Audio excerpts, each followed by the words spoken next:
ಈ ವಿಠಲ್ ಅವರು ಹೋಟೆಲ್ ಎಲ್ಲಿ ಇಟ್ಕೊಂಡಿದ್ರು ಸರ್? ಎಷ್ಟು ವರ್ಷದಿಂದ ಇಟ್ಕೊಂಡಿದ್ರು ಸರ್? ಹೋಟೆಲ್ ಅವರು 30-35 ವರ್ಷದಿಂದ ಹುಬ್ಳಿಕ್ ಅಲ್ಲಿ ಕುಳಗಿರಿ ಕ್ರಾಸ್, ಬಾದಾಮಿ ತಾಲೂಕು ಕುಳಗಿರಿ ಕ್ರಾಸ್ ಅಲ್ಲೇ ಇರೋದು ಅವರು. ಹಾಂ ಸರ್. ಯಾವ ಸರ್ ಸ್ವಂತೂರು? ಅವ್ರ ಸ್ವಂತೂರು ಸಾಗರ ತಾಲೂಕು ಆವಿನಹಳ್ಳಿ ಹತ್ರ ಮೂರ್ಕೈ ಅಂತ ಹೇಳಿ. ಯಾವುದೇ ಮೂರ್ಕೈ ನಿಯರ್ ಸಿಗಂದೂರ್ ಹತ್ರ ಬರೋದು.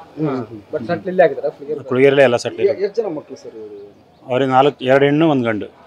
ಈಗ ಎಷ್ಟು ಜನ ಹೋಗಿದ್ರು ಸರ್ ನಿನ್ನೆಲ್ಲಿಗೆ? ಅದೆಲ್ಲ ಪಕ್ಕ ಮಾಹಿತಿ ಇಲ್ಲ ನಮ್ಗೆ. ಅವರಿಂದ ನಾವು ಇಲ್ಲಿ ಹುಬ್ಳಿಲೇ ಇರೋದು, ನಮ್ದು ಹುಬ್ಳಿಲೇ ಹೋಟ್ಲು.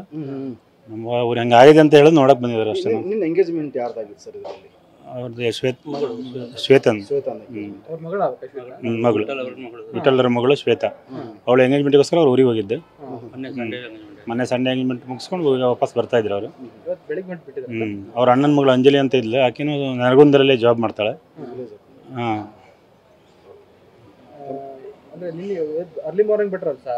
5 ಗಂಟೆ ಬಿಟ್ರಂತಲ್ಲ ಊರಿಂದ. ಅಲ್ಲೇ ಸಾಗರದಲ್ಲೇ ಮನೇಲೆ ಎಂಗೇಜ್ಮೆಂಟ್ ಸಂಡೇ ಆಗಿದೆ.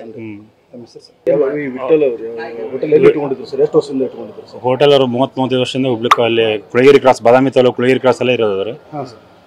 ಯಾವ ಸರ್ ಸ್ವಂತೂರು? ಅವ್ರ ಸ್ವಂತೂರು ಸಾಗರ ತಾಲೂಕು ಆವಿನಹಳ್ಳಿ ಹತ್ರ ಮೂರ್ಕೈ ಅಂತ ಹೇಳಿ. ಯಾವುದೇ? ಮೂರ್ಕೈ ನಿಯರ್ ಸಿಗಂದೂರ್ ಹತ್ರ ಬರೋದು. ಕುಳಗಿರಲ್ಲೇ ಎಲ್ಲ ಸೆಟ್. ಎಷ್ಟು ಜನ ಮಕ್ಕಳು ಸರ್ ಇವರು? ಅವ್ರಿಗೆ 2 ಹೆಣ್ಣು 1 ಗಂಡು. ಈಗ ಎಷ್ಟು ಜನ ಹೋಗಿದ್ರು ಸರ್ ನಿನ್ನೆಲ್ಲಿಗೆ? ಅದೆಲ್ಲ ಪಕ್ಕ ಮಾಹಿತಿ ಇಲ್ಲ ನಮ್ಗೆ. ಅವರಿಂದ ನಾವು ಇಲ್ಲಿ ಹುಬ್ಳಿಲೇ ಇರೋದು, ನಮ್ದು ಹುಬ್ಳಿಲೇ ಹೋಟ್ಲು. ನಮ್ಮ ಅವ್ರು ಹೆಂಗೆ ಆಗಿದೆ ಅಂತ ಹೇಳೋದು ನೋಡಕ್ ಬಂದಿದ್ದಾರೆ ಅಷ್ಟೇ. ನಿನ್ನ ಎಂಗೇಜ್ಮೆಂಟ್ ಯಾರ್ದಾಗಿತ್ತು ಸರ್ ಇದರಲ್ಲಿ? ಅವ್ರದ್ದು ಶ್ವೇತನ್ ಮಗಳು, ವಿಠಲ್ರ ಮಗಳು ಶ್ವೇತಾ. ಅವಳು ಎಂಗೇಜ್ಮೆಂಟ್ಗೋಸ್ಕರ ಅವ್ರು ಊರಿಗೆ ಹೋಗಿದ್ದು. ಮೊನ್ನೆ ಸಂಡೇ ಎಂಗೇಜ್ಮೆಂಟ್ ಮುಗಿಸ್ಕೊಂಡು ವಾಪಸ್ ಬರ್ತಾ ಇದ್ರು ಅವರು. ಅವ್ರ ಅಣ್ಣನ ಮಗಳು ಅಂಜಲಿ ಅಂತ ಇದ್ಲು, ಆಕಿನೂ ನರಗುಂದರಲ್ಲೇ ಜಾಬ್ ಮಾಡ್ತಾಳೆ. ಹಾಂ